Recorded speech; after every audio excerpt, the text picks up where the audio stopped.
I know this is such a great gathering of people. I wish I could have said hello to each of you individually before we got started. I'm Karlan Fredrickson. I'm the president of the American Constitution Society. And I think most of you are probably pretty familiar with ACS, and hopefully you're members of ACS. If you're not, I'm hoping you will join quickly as soon as we conclude the lunch. If you are not familiar with ACS, you should know that we are a nationwide network of lawyers, law professors, law students, policymakers, and judges who believe that the law should be a force to improve the lives of all people. ACS works for positive change by shaping the debate on vitally important constitutional and legal issues, and our mission is to ensure that the fundamental principles of human dignity, individual rights, and liberties enjoy their central place in American law. Today's lunch would not be possible without our very wonderful hosts, Skadden Arps, and the generous sponsors who've contributed to the lunch today. You can find a complete listing of all those sponsors on the back of the program. So I hope you will join me, please, in thanking the firms and companies and individuals for supporting today's lunch.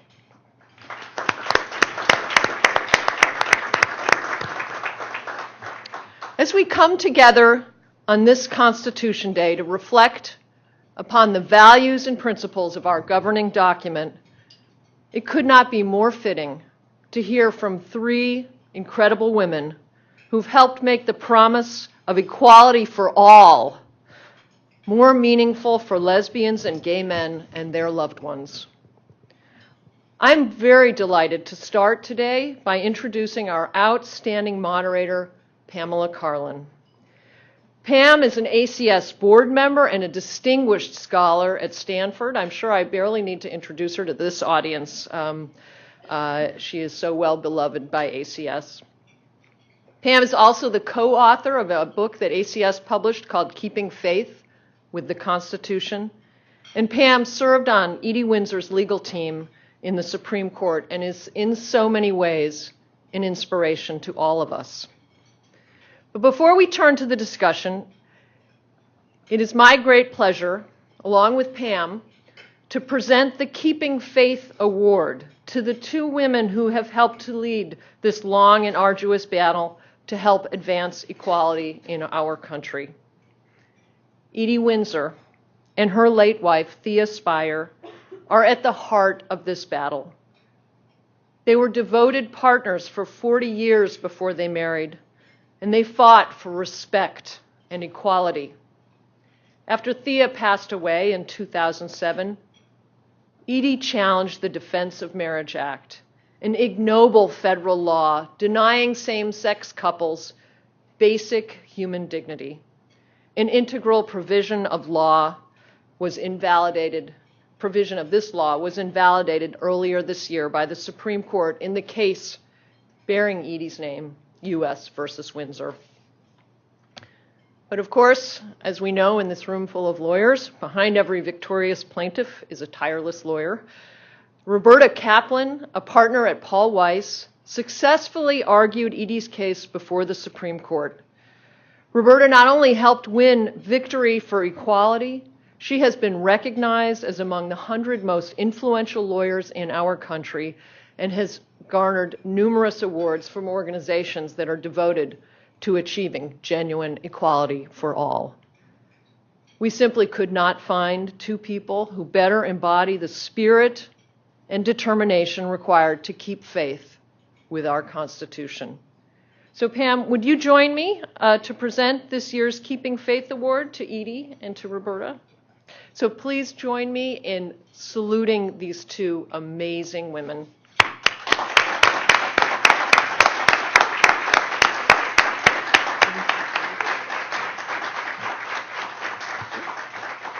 We'll leave the box.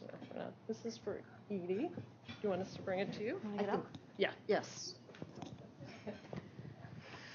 We make house calls.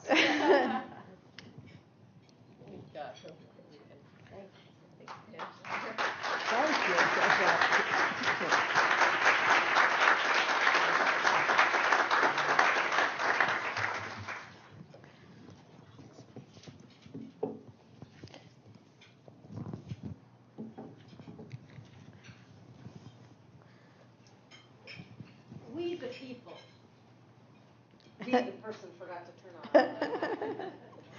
There we go. We the people. It's an eloquent beginning, but when the document was completed on the 17th of September, 1787, I was not included in we the people.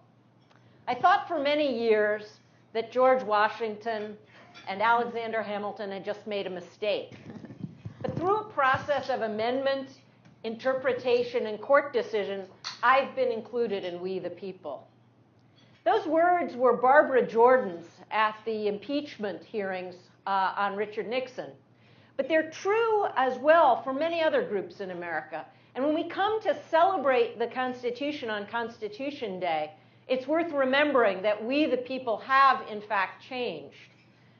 When I first met Edie last fall, I took a copy of Keeping Faith with the Constitution with me to give to her, and I inscribed it to Edith Windsor in the hopes that she'll be a chapter in the next version of the book. And it's a dream come true that that in fact has happened. Most of you probably hadn't heard of Edith Windsor a year and a half ago or 2 years ago. And there's often a myth that the plaintiffs of great cases sort of popped full-blown from Zeus's head. Many of you think of the story, for example, of Rosa Parks, who just one day up and said she wasn't going to move to the back of the bus. But that's a myth. Rosa Parks had been part of a civil rights movement for a generation before she became famous. And that's true of Edith Windsor as well. It wasn't as if at the ripe old age of 80, for the first time, she noticed there was injustice in the world and it was something to fight. So I thought maybe we'd begin our conversation, Edie, with you sort of talking about how you came to the lawsuit. Wait, also, thank you. It's hard to say. There are a couple of different paths. One was I was indeed, a grassroots activist, and got a Lifetime Achievement Award from SAGE the months before we first filed. Okay, so I had some history with justice and looking for justice and advocating for justice. However, what really happened is I was deeply in love, and I lived with the Aspire for 40-some years at that point, short of 43 altogether. Okay? And I knew that there would be a state tax. Okay? What I didn't know is that even gifts over the 40 years would go back into her estate as far as estate taxes were concerned. So I felt this terrible sense of injustice. And I also, as a little kid, I was the youngest kid in my family, and hence I have a strong feeling about justice. Right? I believed in the Constitution. I don't know if it was 6th grade or 8th grade, okay, where they taught civics for the first time, and I was outraged that somehow, it didn't work for me. And I went around to the gay organizations. There had been a film made about me and Thea, a documentary, and so I had that in my hand, and I said, I have a documented marriage. And I need help. And all of the organizations at the time said it's the wrong time for the movement. And I had a friend who was indignant and called friends of his who were in legal placement, who called me and said, would you like us to call some people? We think we know some lawyers who would be interested. Now, as it turned out at the end, okay, I believe that they called a number of people and that Robbie Kaplan walked into my life. As it turned out, but he didn't admit it till the day that the Supreme Court said they would take the case.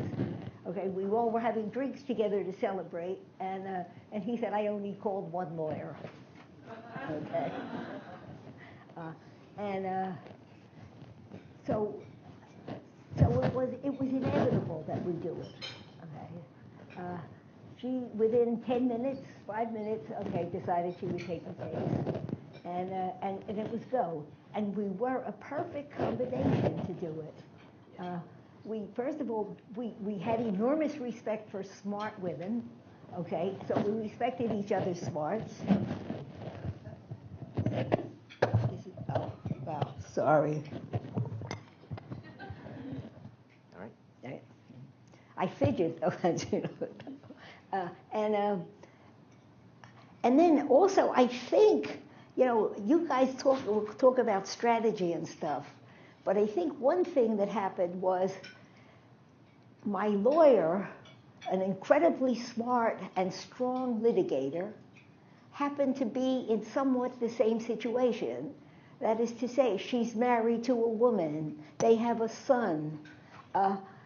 So we both had a tremendous amount of our lives involved in it. And I think that helped. But that's, Yeah. And so when Robbie, when Edie came to see you, what happened? How did you find yourself at that place? I mean, so we have this kind of intersection of two people. How did you get to that place? Well, I'm happy to, as long as you don't have any privilege concerns, I'm happy to tell my version of the story. okay. So Edie, I got a call from the person that Edie mentioned, and I knew that Edie lived very close by. She was about 4 blocks away from me. And rather than having a conversation on the phone, I just walked over to her apartment. I think it was the next day. And I walked into her apartment, and it really, she said 10 minutes. It took me about 4 seconds to realize that this was really the perfect case to challenge DOMA. And I don't have to tell you those reasons. You just heard them for yourselves. I took one look at Edie. I heard how articulate she was. I saw how charismatic she was. And then on top of that, it was just extra, is the incredible story, and it really is an extra, it's the core of the case, is the story of her love affair and her life with the Aspire for more than 4 decades. And it immediately occurred to me that given the way they had lived together and given Thea's illness and ultimate paralysis from multiple sclerosis, that was a marriage. Any person in their right mind would want to have a marriage like Edie and Thea had. And so it seemed to me that immediately it was the right case. Edie, though, I'm happy to disclose this today, wasn't sure about me. So she said to me, what are your qualifications to do this case? And there's an Apple computer in her apartment, and I went over and I played on the screen my losing argument before the New York Court of Appeals in the right to marry case under the New York Constitution. And we watched a bit of that argument, and she said, okay, that's enough. I'm now convinced. You're hired. You didn't show her the opinion. Yes, she did. I disclosed Yes, she did. Okay. I disclosed full disclosure. Perfectly obvious she was smart as hell. Okay, and we could go with it. And then Edie said to me, "What's it going to cost? How much is it going to cost?" And I put up my hand and I did this, and that was the negotiation. We had a deal from then on. So, without revealing too much, how many hours did this case take to bring from beginning to end? Because I think it's a real testament to Paul Weiss, the number of hours you all put in. I honestly don't know that number. I mean, I don't have it at the tip of my tongue, but it's fair to say a lot of hours. That would be fair. And many of the people on the team are actually here with us today, including Jaren Jarkabani, who put in many, many hours of her own life. Yeah, I mean, I know at Stanford, just in the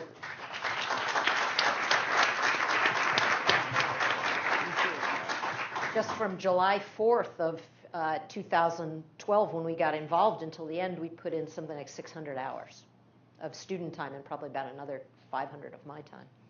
I mean, I'm not known as being kind of a slack worker, so we work pretty hard. So when you got the case, did you think there was going to be a trial? Did you think it was going to go off on dispositive motions? How did you make those kinds of decisions? We didn't know for sure. I think we thought it depended. We knew we were going to file in the Southern District. We knew at the time, and this ended up being very important, that the Second Circuit was one of the few circuits that was open on the question of whether heightened scrutiny should apply to laws like DOMA that treat gay people differently. So those were both good things. We were prepared to do a trial. We thought it would depend largely on who the judge was that we drew. We drew Judge Barbara Jones, who's now retired. And I can tell you that I've spoken to her, and she said she never intended to have a trial in the case. And we thought that once we got her, she would probably do it on the motion papers.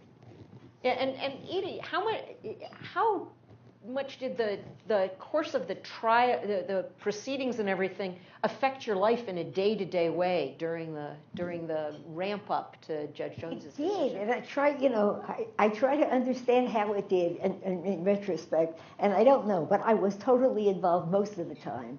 And I was I read the briefs, I read every draft, okay, and she was wonderful about, correct me, use your head, and I don't know. I was involved most of the time. Most of the time I was involved. Did you find it disconcerting at all that a huge amount of your private life and your financial life and everything became a kind of open book to the world? Or had you thought about that when you thought about the case? Not really. Okay. I mean, afterwards, if things come up, okay, I don't want, they were part of the case. I don't want them discussed generally. But mostly, I don't think so. I got to say, I mean, she really did give me, the opportunity to say, no, that's, unless you can convince me that that's necessary. Okay. And from your perspective, I mean, most of your clients are corporate clients, and this is an individual client. Did that change the feel of the case for you? I mean, how did this work in with the rest of your? I'm kind of stretching my mind to think of what the differences were, and I'm frankly I'm having a hard time coming up with them. I mean, I tend to treat my clients all the same, and I think we treated Edie very much the same. All my clients would have the kind of say that Edie had over what we do and what our strategy is, and other than the fact that, she got involved in my life and we became family in a way that I can't say I have that relationship with all my clients, that was surely different. But in terms of the kind of day-to-day operation, I would say it was pretty much the same. We would send her documents by hand to her apartment the same way we would do with the paying client. And as you thought your way into the case, what did you think the biggest obstacle was going to be? Well, the world changed so much even from the time we filed the case. We filed the case in early 2010. At the time, I mean, probably the best examples at the time we filed the case, there was no marriage in New York State. It's my fault. I lost the case. Poor Edie had to go. I see Judge K just came into the room. Too bad that Judge K's dissent didn't prevail. Poor Edie had to go to Toronto, thanks to me, to get married. We thought we were very good on that issue in terms of New York recognizing their Canadian marriage. But by the time in the summer of 2011, when New York passed its own marriage statute, that really kind of changed things completely. And there kept being developments like that in the wider world as the case progressed. Some of them, I think, on their own, and some of them, frankly, I think because of Edie's story. Yeah, so, and one of the other big changes, which you didn't mention, but obviously it played a huge role by the time the case got to the Supreme Court, was at the time that you filed this case, the Department of Justice was still defending DOMA. And I think as a result of filing this case in, as you say, the Second Circuit, which had not yet ruled on the standard of scrutiny, the Department of Justice changed course. Did that surprise you that they did that? It was the most surprising thing that happened in the case. I was really shocked when it happened. I was on spring break with my family, and we got an email. Well, first of all, let me back up. The Department of Justice asked me for an extension in the case. You people are going to like this. For 30 days, and I didn't want to give it. Edie is not young, and we wanted to get a move on in the case, and I was disinclined to give an extension. And they said to me, Robbie, the Attorney General of the United States is asking you for an extension, and the reason, I said, why? Why do you need the extension? I can't help myself. I'm a Paul Weiss litigator. And they said, well, we're asking for this because we actually are considering what to do in the case. I have to say, sometimes people can be too cynical, and I frankly fall prey to that too often, and I was cynical about it. I didn't believe them. And I said to, it was Tony West at the time, I said, you know what, Tony, when you and the president are making this decision, because he said the president would be involved, I said, I'm going to be praying for you. And that was how the conversation ended. 30 days later, I get an email saying that Tony West would like to have a phone call with you. We knew immediately what it was, obviously, that the president had changed his mind. And there were tears streaming down my face as Tony was explaining what the president had decided to do. And at the end of the call, this was one of my favorite moments in the case, Tony said to me, Rob, you remember when you said to me at the end of our call that you were going to be praying for me and the president. I said, yeah, of course I remember. He said, sometimes prayer works. and that was the end of the call. I mean, interestingly enough, at the time, that was obviously a huge plus for the case. There's no question about it. I don't think any of us, let me back up. Edie and I made a lot of, I think, smart decisions in the case.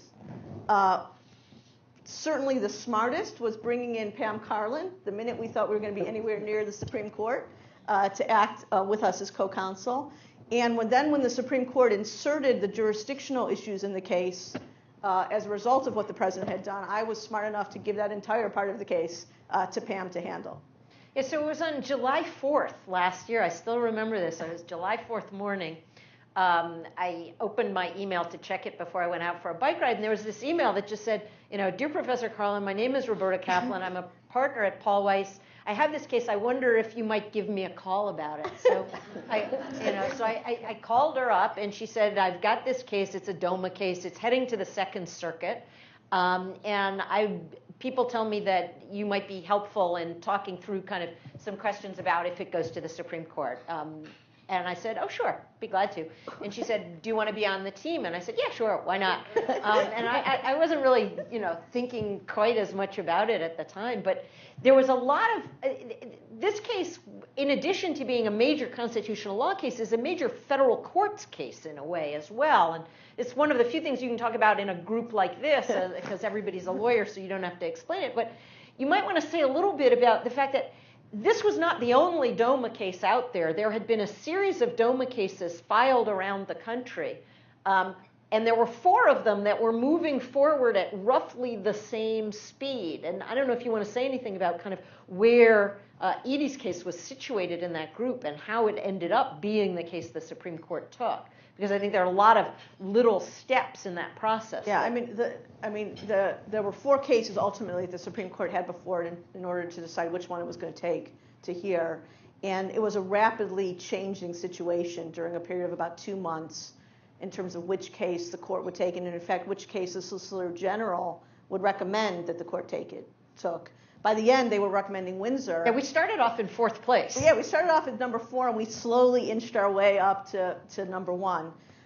We now know actually what the reasons are, because after the court decided Windsor, they made their ministerial decisions that they did in the other 3 cases, and we now know that Justice Kagan recused herself from both the Gill case in the First Circuit and the Galinsky case from California. So that pretty much put those 2 cases out of the running. And I think what distinguished our case from the other case, which was Peterson, is that we got a ruling from the Second Circuit, I think in about 4 weeks. Yeah, I was going to say that one of the things that happened in the case was after we won in the district court, the United States appealed, even though they agreed that we should have won the case. They appealed because the Attorney General took the position that this was really an issue for the Supreme Court ultimately to decide.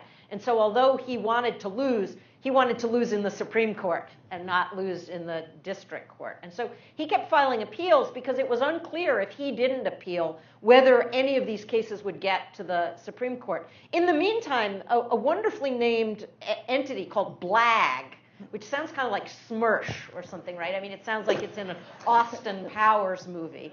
But it's the bipartisan legislative advisory group of the House of Representatives, voted by the bipartisan margin of 3-2 to spend millions of dollars of taxpayer money to step in and try and defend DOMA when the administration decided it wouldn't. And so the administration appealed to the Court of Appeals, but we were worried at the time that it would take a long time in the Court of Appeals. And so I think the reason you actually contacted me at that point is you wanted to file a petition for certiorari before judgment, right. Which is a relatively rare way of getting a case. It's essentially a venue transfer from the Court of Appeals to the Supreme Court, because the Supreme Court has jurisdiction over any case that's in the Court of Appeals, whether the Court of Appeals has ruled yet or not. And so we filed a petition for certiorari before judgment. And that seemed to have goosed the Second Circuit into coming out with an extraordinarily quick opinion. I mean, unbelievably quick, from the time of oral argument to the time of decision. I don't know, Edie, if you want to say a little bit about when you saw the case in the Court of Appeals and you went there, what was your reaction at that point? Well, I thought it was absolutely wonderful. Okay, I knew that I knew that we had three judges. One was a Clinton appointee, one was an Obama appointee, and one was a Bush appointee. The Chief Justice was a Bush appointee, and known to be very conservative. Dennis Jacobs. And he wrote the most beautiful decision, okay, of any, including the Supreme Court. Okay, it was really wonderful, and for the first time, a judge was saying, okay, a case was ending with at least extended scrutiny. Certainly not the lowest level of scrutiny. Yeah, I mean, it was kind of, it was both gratifying and kind of a surprise that he was the only judge who felt, the way I read the opinion, you can both give me your reactions, is he felt he had to go to strict scrutiny because on rationality review, he would have upheld DOMA. I think he said it was closely argued, were his words. I agree. We argued that case. I mean, it was interesting. I can date everything in this case by Jewish holidays, pretty much. I argued in the Second Circuit the day after Yom Kippur last year. And at the Supreme Court on Passover. Exactly, yeah, just after Passover. And I actually asked the Second Circuit. Now, here we are, right after Yom Kippur. Exactly right. God knows what happens this minute, Sarah. I asked the circuit if I could change the date because I was concerned. I knew I wasn't going to be able to work the day before. And they actually turned me down, which I thought was a tad rude from the circuit. But I think we now know probably the reason. I think Chief Judge Jacobs was in a rush. And now that I think back on it, it was more than fine with me that that's the way they did it. Yeah, so the opinion came out of the Second Circuit, and at that point I think we sprinted from number 4 to number 1 on the list because we had a Court of Appeals decision striking down DOMA in a case in which all 9 justices could sit. And on the ground that the Department of Justice most preferred. Yeah, which was heightened scrutiny. And so on the one thing that's a kind of significant date in history that has nothing to do with the Jewish holidays exactly, which was December 7th, the Supreme Court announced that they were going to hear the case. And I don't know if you remember the conversation we all had on the phone that afternoon when you called to tell me they had just granted cert. Remind me. You said, we're going to Washington, and I'm going to have a guy give you a blowout like you won't believe. That's definitely true. Yeah. Pam and I had a running debate through the entire case about whether I could let her use my hairdresser. And she joked that when I argued in the Supreme Court, the only woman in the courtroom whose hair was higher than mine was Nancy Pelosi. Although Nancy Pelosi won by a lot. Nancy Pelosi had high hair, but you remember who had the biggest hair in the courtroom that day? Gloria Alfred. Gloria Allred had the biggest hair in the courtroom by an order of magnitude. She is a lawyer from California who is known as a kind of big publicity cause lawyer, and she showed up with hair so big, so vast, even I was in awe. I will know that I finally made it as a lawyer. If Pam Karlan ever agrees to use my hairdresser, then I'll know. That'll be it for me. So the court took the case, but the court, as Robbie said a moment ago, did something else when they took the case, which is they agreed to hear the merits, but then they asked whether there was jurisdiction over the case at all, given that the executive branch was on our side of the case. And they actually appointed a lawyer to argue that there was no jurisdiction. They appointed a true amicus curiae, Vicki Jackson, who's a professor at Harvard. The other thing that, of course, happened that very same day was the Supreme Court took the marriage case from California. And it seemed, looking back on this, that the Supreme Court really moved the 2 cases around on its calendar until they were lined up so that they could take both cases on the same day. I mean, what was your reaction when you found out the Supreme Court was both going to hear the constitutionality of DOMA question and also hear the question whether states have to recognize the right of same-sex couples to get married?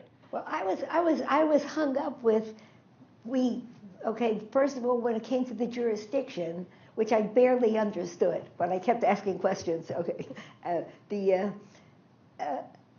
They had scheduled who would be who had half an hour, who had 15 minutes. We had 15 minutes at the end, and then suddenly our 15 minutes disappeared, and I didn't know if that meant they're out, or they're in, and they don't have to argue. That was one of the worst flights That of was- my life. Yeah, Just so okay, everyone knows, okay. Pam was And going to more. argue Right, jurisdiction. Yeah, so I was going to argue jurisdiction, and Robbie was going to argue the merits for Edie, and we were about to come to our first moot here in New York, and I got on the plane in California, and because I'm cheap, I never fly nonstop anywhere. So I landed in Charlotte, and I picked up my phone messages, and it was one person after the next saying, "I'm really sorry. I'm really sorry." Nobody's saying what they were sorry about. And so I called Robbie, and I said, because I hadn't heard from you. I had heard all these other things about, I'm really sorry. And I called Robbie, and she said, "I'm really sorry." And I said, "What happened?" And they said, and they had usually the Supreme Court gives an hour for something. And for our case, they gave an hour for the merits and 50 minutes for the oral argument on the jurisdiction. So they'd just taken our 10 minutes out without giving them to anybody And else. the parties had all agreed on the allocation. Yeah, It's not like and there we'd was all any agreed. dispute. So I said, well, I guess I don't have to moot tomorrow, huh? So I got to sit in the audience at the first moot instead. But it was a very odd moment. On the personal side, of course, I was really sad because I wasn't going to get to argue. On the representing your client side, I was kind of, it made me more optimistic they were going to find jurisdiction, because the idea of the Supreme Court saying there's no jurisdiction over Edith Windsor's case, after saying, and we don't even want to hear from her lawyer about why there is jurisdiction, I think that would have been a bad visual. But it was striking, and this is a point that Edith alludes to, that in a case about the rights of gay people, over the course of 2 days of oral argument and 3.5 hours of argument, the first time that somebody gay got up to argue was in the last 15 minutes of the entire time period. Now, some of that is due to Passover, so we must once again blame the Jews. That's true. And that is, the Supreme Court announced that it was going to hear the oral arguments, and it set them for the Tuesday and Wednesday of the week of Passover. And Vicki Jackson, who had been appointed to argue as the amicus on lack of jurisdiction, said, "I can't argue on Tuesday," after having accepted the appointment from the court. "I can't argue on Tuesday because I'm throwing a Seder on Monday night." So they switched the order of the arguments in the cases. And that leads to a question I want to ask you, Edie, about your feeling when you got to the oral arguments, which is, the arguments in the California marriage cases occurred on Tuesday, and your argument was occurring on Wednesday. How did you feel after the Tuesday arguments? I really didn't think they were relevant. Okay. And that made you feel better that they weren't relevant. Right. Yeah. Okay. Yeah. Okay. That I felt badly for them, because I thought, it had gone badly in some places. I read the newspapers, and Justice Kennedy made some remarks that scared me. I thought, oh God, this turned it off, and it didn't turn it off. The other thing I did want to say, though, about the jurisdictional stuff, we then sat in on someone else's moot court. Can I say that? All right, and as we were leaving, okay, in other words, they had finished the court part, really, and we're just going to discuss. And we were leaving, and the guy running it, can I say who and everything? Anyhow. I don't know the story, I can't tell you. But. Shree. Okay, said, if you guys want to add anything. And this one said 5 sentences, which I assumed were the 5 sentences that you would have said if we had had the time to argue jurisdiction. And it was perfectly clear that took care of the whole problem. Okay, it was clear to the guy standing up there needing it, and it was clear to me. Okay, this dummy. Okay. So, Robbie, I mean, you went to the arguments in the Perry cases. Did it change your approach or change your thinking at all, having seen that argument from what you had planned to do? No, I actually was feeling pretty good, a little bit differently than Edie, was feeling pretty good after those arguments. I thought it went very well. At one point, not that it was binding in any way, but I think Chuck Cooper conceded that essentially any other statute outside the right to marry that treated gay people differently than straight people would be unconstitutional. I remember I was sitting next to Amy Howe of SCOTUS Blog, and I wrote a note to her and said, did he just say what I think he said? And she said, yes, he did. I was feeling pretty good. We had a meeting back at Paul Weiss in D.C. at about that afternoon, and we all pretty much agreed that the day, at least for us, had gone pretty well, and that we weren't going to change anything.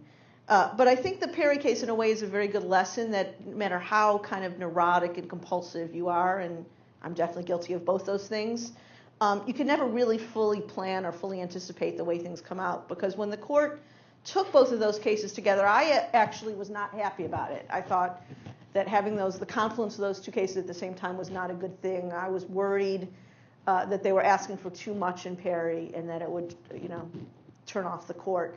I think in retrospect, at least for Windsor, it turned out to be a very good thing. I think it made the Windsor case look very much like kind of the logical next step for the court. It made our arguments look like the moderate, easy step for them to take. And I'm not sure that's something I would have anticipated at the time. Yeah, I mean, one thing I remember from that discussion in the afternoon at Paul Weiss in Washington was one of the questions that one of the exchanges at the Perry argument had been between Justice Scalia and Ted Olson, and Justice Scalia said, well, when did restricting marriage to same-sex, opposite-sex couples become unconstitutional? Was it in, 1865? Was it in 1791? And we came back to Paul Weiss, and we were thinking about, what our answer to that question was. Because as you know, Justice Scalia's view of the Constitution is it's not a living document. It is, to quote Justice Scalia, dead, dead, dead. And so we came back, and when we went through that question, I said, well, the answer for us is really easy. It's either in 1996 when they passed DOMA, that's when DOMA became unconstitutional, or in 1791, it was unconstitutional because under the Fifth Amendment, they never would have allowed the federal government to take this power away from the states, which raises a kind of strategic issue that I think we struggled with, and obviously the court struggled with a little bit in the Windsor case, which is the problem with DOMA that it is a violation of equal rights, or is the problem with DOMA that it's the federal government going too far in trenching on state power? And how did you think about negotiating that line? Well, the short answer is a lot. We spent a lot of time thinking about it, especially because in about the 6 weeks or so before I argued, this federalism argument kind of became very hot, for lack of a better term, in legal circles. And there were a lot of people writing about it. And pretty much every one of the mainstream conservative magazines, George Will, Commentary Magazine, the only holdout was National Review, as I recall. But all the kind of mainstream conservative press at this point was agreeing that DOMA was unconstitutional, but solely on a federalist ground. So we knew this was going to be a big deal. Our argument, which is what the court ultimately did, I think, is to say that the federalist concern, the concern that this was the first time ever that the federal government essentially ignored state determinations about marriage, should raise heightened concern in the court and should cause the court, at a minimum, to look at the statute more carefully. And that's the kind of the line that we drew. The strategic thinking behind a lot of this was that there are probably people in this room who can teach me. I'm not sure exactly where the federalism line should be drawn, and this is what I mean. We can all agree, as I said in the court, that the federal government can't give marriage licenses. That would be, I think, a violation of federalism for people to go to the federal government to get married. So that's easy. On the other hand, I think we can all agree that the federal government can put additional requirements on marriage and not have that violate federalism. Here's the perfect example. When you go down to the city clerk's office in New York to get married, they don't say to you, do you have a real marriage? Do you have a relationship with your husband or wife? Is it a real marriage? You just get the license. In order to get a green card, if one of the spouses is a citizen of another country, you have to actually prove to INS and to the government that it's a real marriage. It wasn't a marriage fraudulently entered into for the purpose of getting the green card. I think we can all agree that that doesn't violate federalism. So the question, I think the really hard question, which I spent a lot of time dancing about in my argument, was where between those two poles the line should be drawn. And the honest answer is I have no idea. But what I did know is I did not want a lot of hypotheticals about that. And so that was really what drove a lot of our strategy.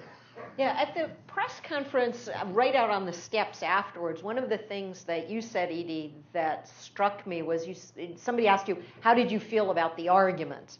And you said you thought the justices had all been very respectful and very gentle. And that is such a difference over the course, at least, of my career in seeing gay rights cases at the Supreme Court. So just a little background on this. I was clerking the year of Bowers against Hardwick at the Supreme Court. And that year, at the oral arguments, the hypotheticals were all things like, if we allow gay people to have sex in the privacy of their own homes, aren't we going to have people having sex in bathrooms and sex in cars? And of course, the answer to that is people have been having sex in bathrooms and in cars with people of the same sex and people of opposite sex since there have been bathrooms and cars, and nothing that the Supreme Court decides is going to change that. But it was an argument that treated gay people as if they were somehow remarkably different from everyone else.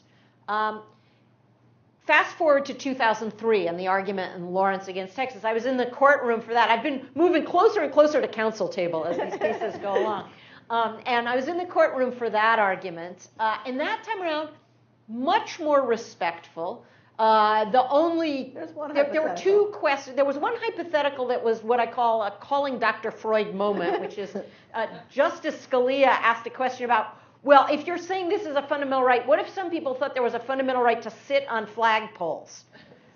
What would you say about that? And the whole audience just kind of went, calling Dr. Freud, we have a patient for you here. And then the Chief Justice Rehnquist asked, well, maybe there would be some right for gay people to have their own sex lives, but could they really be kindergarten teachers? This time around, there were no hypotheticals like that at all. And so that was one of the things that struck me is the change. And some of that change, I think, came from the fact that there's different justices, a different generation. But a lot of it came from something that you talked about on the steps. And I wondered if you might say a little bit about that to the folks here today. I don't know. I know that at the end, my feeling about the decision and that it was indeed, there were still tons of people in D.C. at the time walking around saying, well, states' rights really came through, okay? And I was furious, okay? No, damn it, read it. Equality came through, and equality is what really matters to us. And what do you think affected the Supreme Court and made them so much more respectable? Yeah. I think I have to only speculate, okay? But I speculate that as equality began rising in its relative position, they had to change their attitude. Again, I'll go back to I'm a little kid, and boy, I believe in the Constitution, and I believe in equality, and they just realized it, and we're good. We're going to win. I mean, that's insane, but.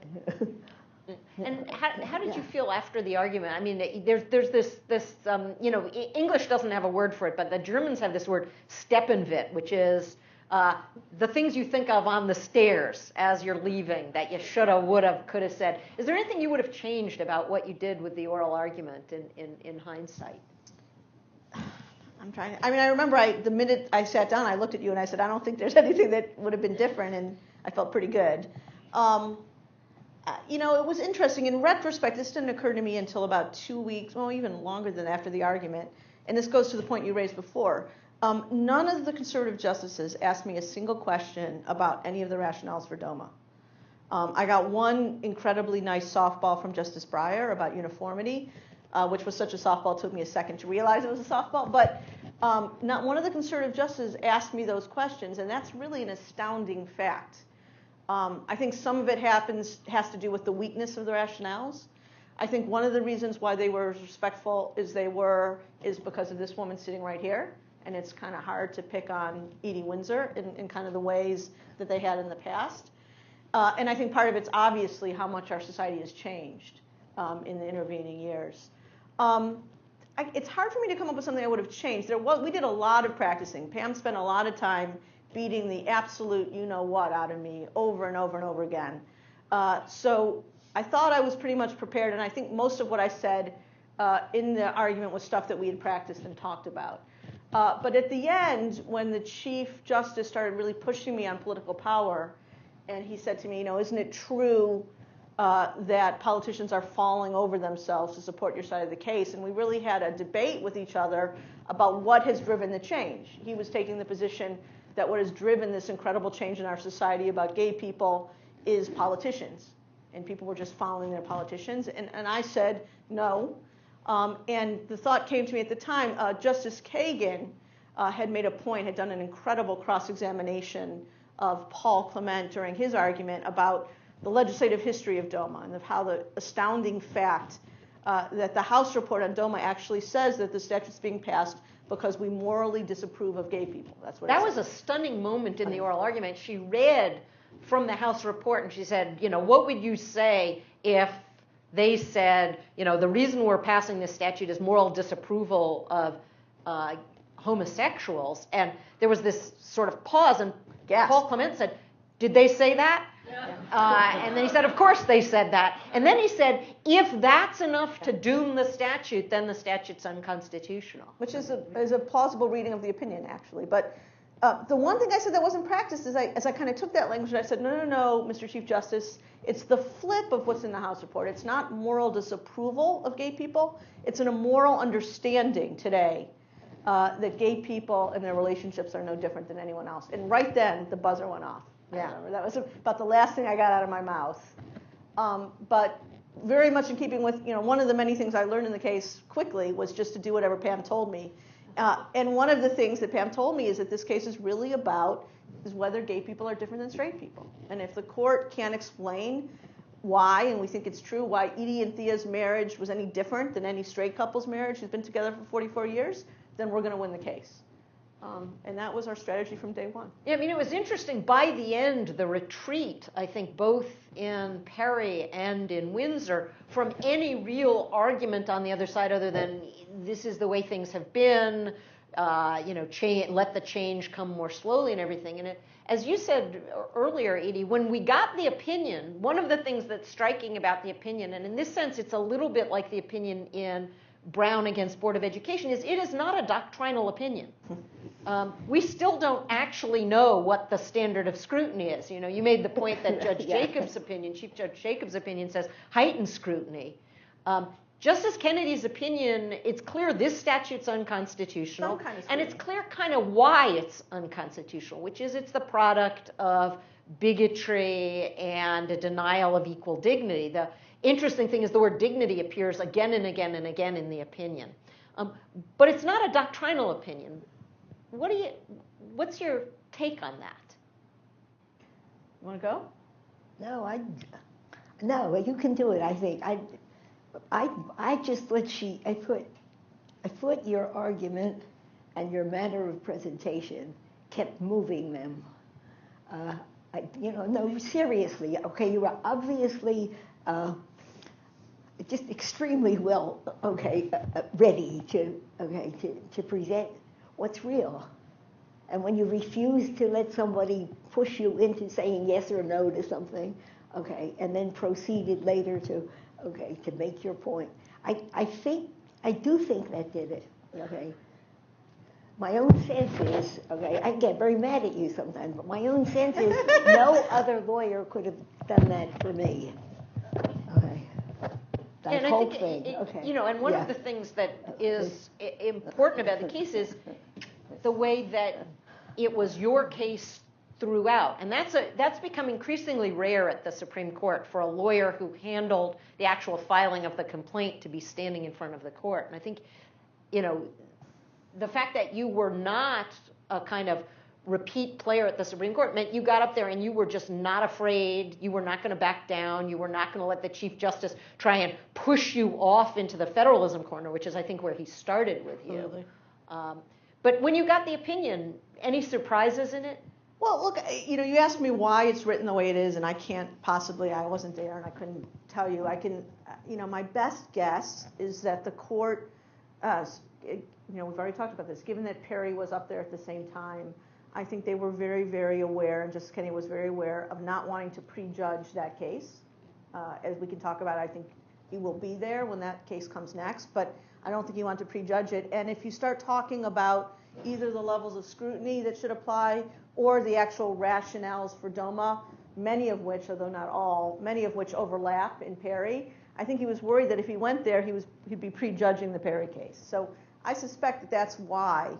I think ironically enough, by writing the decision the way he did and talking about gay people having equal dignity 10 times in 26 pages, I think the decision ends up being much broader than it would have been if it was a strict doctrinal opinion, because I think once you've conceded that gay people and their relationships have equal dignity, I think it's all over but the shouting. I think, the next case is pretty much there. Yeah, that was one of the things that struck me about it as well, is by being a kind of opinion that was about a fundamental principle rather than about doctrine, he has it's hard to see how somebody who wrote that opinion, if his feet were held to the fire to decide the question of marriage more generally, would find any easy way around that. But it was pretty clear, I think this was the point you were making about they didn't seem so happy the day before. It's pretty clear he didn't want to decide it then, because he said at the oral argument in Perry, can't we just get rid of this case? And Justice Scalia kind of almost leapt across the bench to say to him, we agreed to take this case, we have to decide the case. So the case came down. How's your life been changed by the case?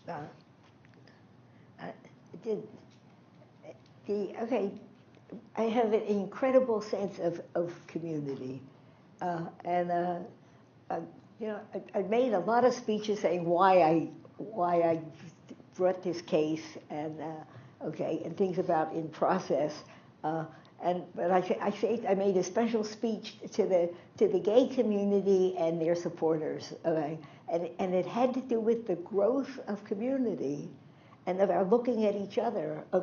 It didn't. My feelings, yes, it has to do with having influenced the straight world somewhat, but my personal passion had to do with how it influenced us.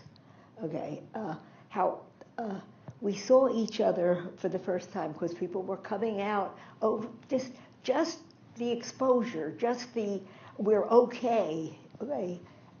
Wow. We can get married like anyone else. And there were people who had been married for 5 years who came up to me and said, now I feel married. Now I feel it's real. So there was this burgeoning of our seeing each other for the first time. And it has made for an incredible sense of community. I thought, it's corny, but it's real. I thought if I had to survive Thea, what a great world I live in at the moment. What a great, I feel I have a life full of community and love and joy, and it's all due to all these people. That's all. That's the effect of the case on me. Plus, you've gotten your refund. I didn't even care anymore. I moved my car out of the city. I changed the insurance amount. I changed the garage. I didn't have to pay for a garage. I did all the things to reduce my needs for more income. So you can say that now. She said, okay. Robbie, stop me. I started to say that somewhere a year in, and she stopped me dead, and she said, you have to have been hurt by the government to sue the government. Just remember, injury in fact.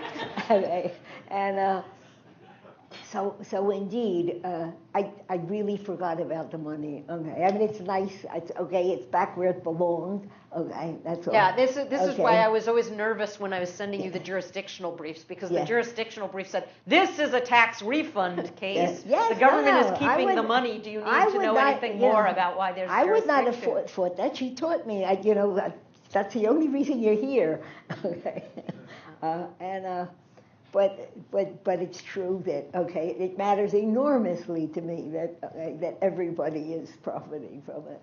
Yeah, it's kind of ironic. I'm here today for Constitution Day to celebrate with you, and out at Stanford where I teach, Justice Ginsburg is the Constitution Day speaker. So you all should get T-shirts saying, out at Stanford, Justice Ginsburg speaking, and all I got was this lousy T-shirt. Exactly. the dean asked me what question would I ask Justice Ginsburg for some suggestions. And the one I asked, which I'm hoping the dean will get an answer to, and then I can tell you, is when did Justice Ginsburg think up that amazing line about, so what you're talking about here are skim milk marriages? I actually know the answer to that. Yeah. Oh. Because I have a friend who spoke to her about that about a month ago, and the answer is right there at the moment. Well, because that line captured, I think, everything about the case. And now, thanks to Edith Windsor, we all have full milk marriages. I know some of you will have questions, and so we have a little bit of time for questions. Judge Kay. I have a question. So I'll start by thanking you, Edith Windsor, for your courage in taking on and continuing this wonderful fight.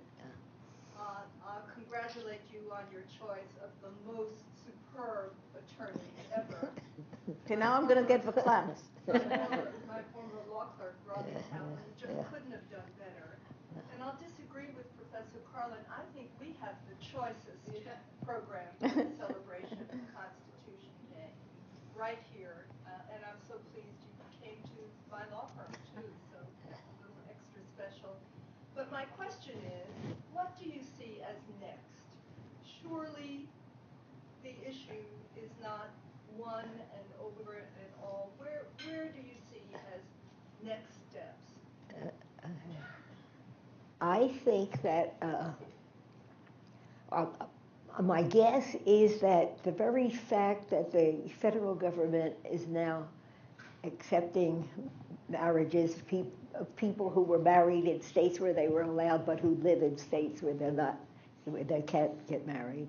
I think it makes for an awkward situation for the states that don't have marriage. So I think we have some push in each of those states, okay, for the states to indeed, make marriage equal totally.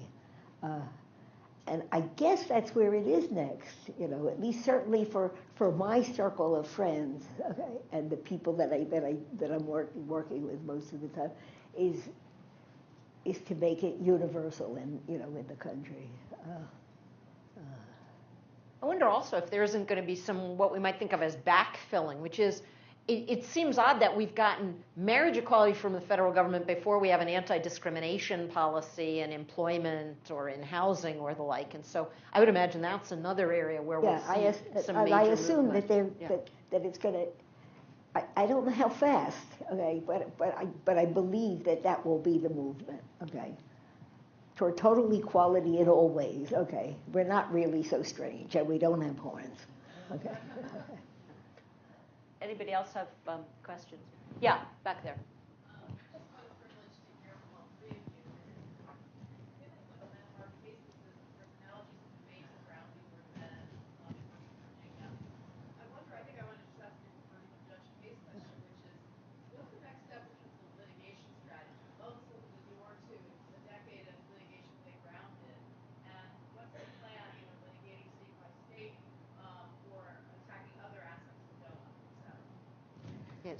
Yeah, so the question was from Kathy Powell, who's a law professor, and she was asking, what's the next wave of litigation going to look like if Windsor is sort of the Brown of marriage equality?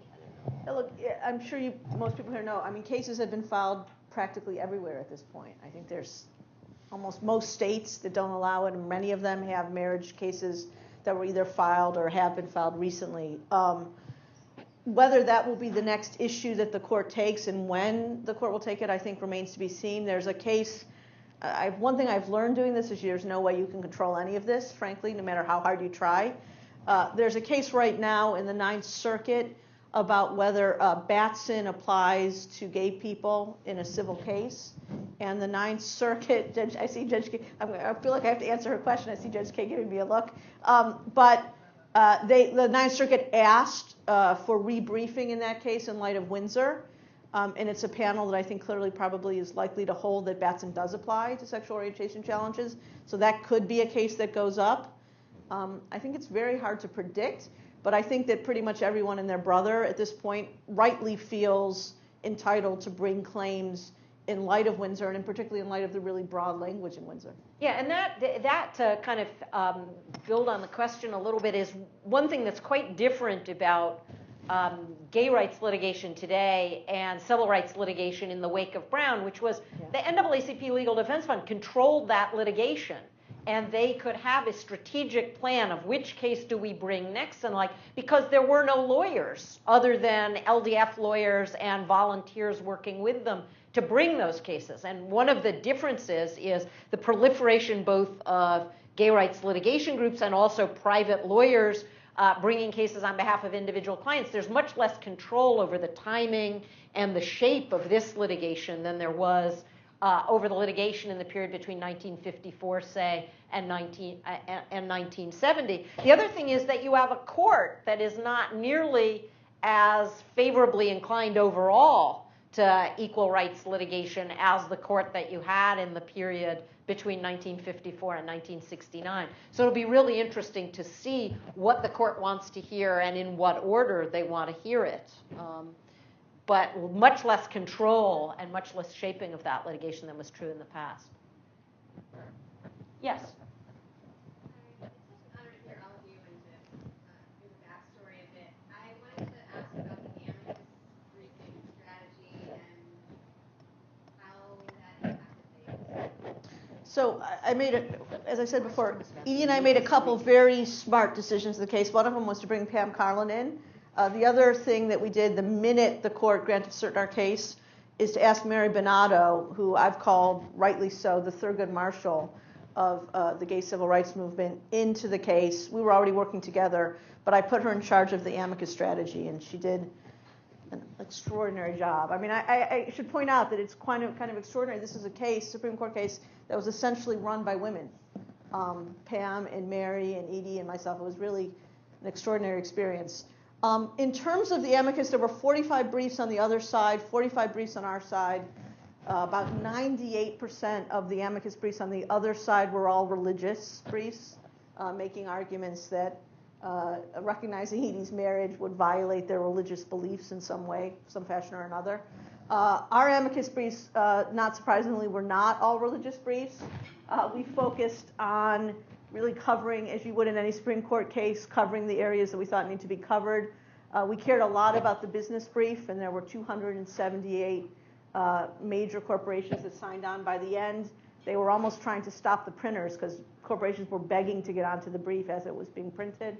The military brief, which was incredibly important to us, and we had a bunch of retired generals talking about how this was inconsistent with military values of equality and dignity, particularly in light of getting rid of Don't Ask, Don't Tell.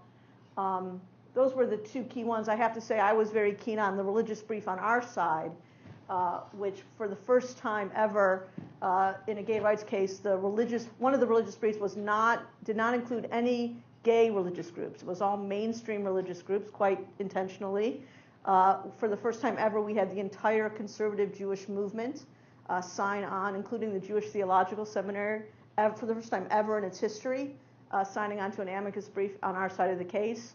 We had mainstream Presbyterian groups, mainstream Christian groups, and it was important for us, or at least for me, to say to the court, religious people are not only on one side of this case. Yeah, one other thing about the amicus strategy is originally the idea, there are two kinds of big strategies you can have in a big Supreme Court case about amici. One is the let 1,000 flowers bloom, which is you file a blanket consent with the Supreme Court that says anybody who wants to file on our side, that's fine. That was the position in, for example, Planned Parenthood against Casey, where there were 100 briefs filed and so forth and so on. The other is to try and control it on the theory that if you get too many briefs in there, none of them will get read, or a few of them will get read. And we decided to go with that second strategy, and one of the things that strategy allows you to do is to find out who's filing on the other side, because they need to seek your permission. If you deny permission, the court will still let them file, but they need to seek your permission, and they have to do it in advance so you know whether they're planning to file a brief or not. And that was the strategy we used so that we knew what was coming in on the other side. And do you remember the first request you got for approval to file an amicus brief? It was from the Westboro Baptist Church. and Robbie sent me an email saying, we just got this request from the Westboro Baptist Church. What do I do? I said, say yes, because I thought nothing could be better for us than to have the Westboro Baptist Church filing a brief. And they filed a brief that was really almost illiterate, is putting it kindly. So that our strategy was to let as many crazies file on the other side as possible. And we tried to channel people on our side, but there was such enthusiasm and such kind of pride of place among different groups that although we really only wanted about 20 briefs filed on our side, we ended up with 45. They were all very good. I mean, there were none of them that was problematic, but it was a tension-provoking issue. And of course, somebody from our team had to look at each of these briefs before they got filed just to make sure that we didn't have suggestions for the people who were filing them. But we got great briefs. I mean, just fantastic briefs. And as Robbie said, I think the business briefs, the religious briefs, the briefs from the states, which included a brief signed by several states that did not themselves recognize marriage equality, but said if other states are doing it, the federal government ought to treat those as marriages. I think that was a major achievement as well. I have to say something. Pam keeps saying we. It's not we who developed the strategy. It's Pam. All the other people in both cases, Perry in our case, gave consents. And so they had no idea. And Pam said, don't give your consent. And I knew whatever Pam tells me to do, I do. So I didn't give my consent. And we had this amazing... Yeah, we consented to the filing of every last one of the briefs except for two, which I won't tell you about, where we persuaded people not to file the brief ultimately. They wanted to file on our side, but they wanted to make arguments that we thought would be dangerous arguments for us. And so we spent a lot of time persuading people, look, don't file that brief. And Edie read every single one of them. Yeah, well, and the way I know this is you said to me, an assignment. you Right, said to me something about, the briefs were very heavy, and I couldn't understand why she was saying that until we went back to her apartment, and it turned out it was photocopies of all the briefs, so they were in these huge binders, because I kept thinking, it's like 20 pages. I kept taking briefs out of the book because there's no way I could carry the book. Yeah, but I hadn't realized that, and I kept thinking, she seems so perky and lively, and yet she finds these 25-page things too heavy. And then I got back to the apartment, there was like 3,000 pages of briefing. I think we have time for one more question if somebody has one. So don't be bashful. It's not like, no? Okay, well, I know, David, you have some things that you want to say. So David Brodsky, who's a member of the ACS board, has a couple of things he'd like to say.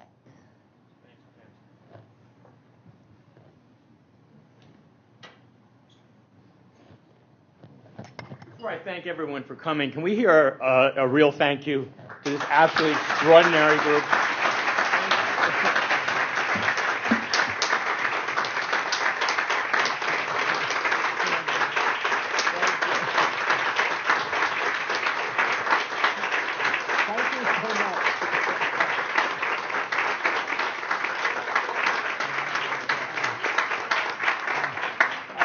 That was truly a memorable, spirited discussion, and I want to thank Pam for moderating it.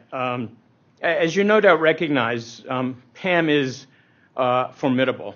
She's a formidable constitutional scholar. She has a formidable wit, and she's a formidable advocate, and she's an amazing friend.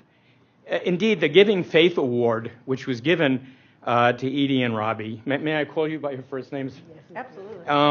Was actually inspired by a book called Keeping Faith with the Constitution that Pam is a co-author of. And now I'm going to sound like late night television. You too may have a copy of this book. All you need to do is, since you're in attendance, you've already satisfied the first requirement, you came to the lunch.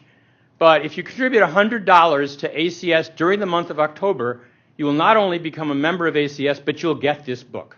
And I'm telling you, it's a book worth having, not just on your bookshelf, not just on your nightstand, but in your hands reading. It makes the Constitution come alive. I also wanted to talk briefly about the luncheon. You're getting 1 hour of CLE credit, and if you haven't signed up outside for CLE credit, please do so. Part of the materials that you'll get as a part of being a CLE accredited or luncheon is this copy of the Declaration of Independence and the Constitution, which is on your table. So please take one, carry it around with you. You never know when you're going to have an opportunity to discuss the exact wording of the Second Amendment or the 10th Amendment with a member of the Tea Party in an elevator. So have it with you, and you'll know what to do with it when you get it. Since its founding in 2001, ACS has grown to 40 lawyer chapters around the country and 191 student chapters as of today. We're growing. We have active members in every state of the union, and we have become a really go-to place for progressive thinking about the Constitution and progressive thinking about the way the Constitution affects our daily lives. And there's no better example of that progressive thinking than in Pam and Robbie's work on behalf of their client, Edith Windsor. ACS is able to do this work only because of generous donors like hopefully yourself. So I'm circling back to the late night television pitch, and I hope you will take the opportunity to join ACS if you're not already a member. I want to thank Steve Sussman, who's here. He is the chairman of the fundraising committee of the ACS board. He's a fabulous advocate in his own right, but he's also an extraordinary advocate for ACS.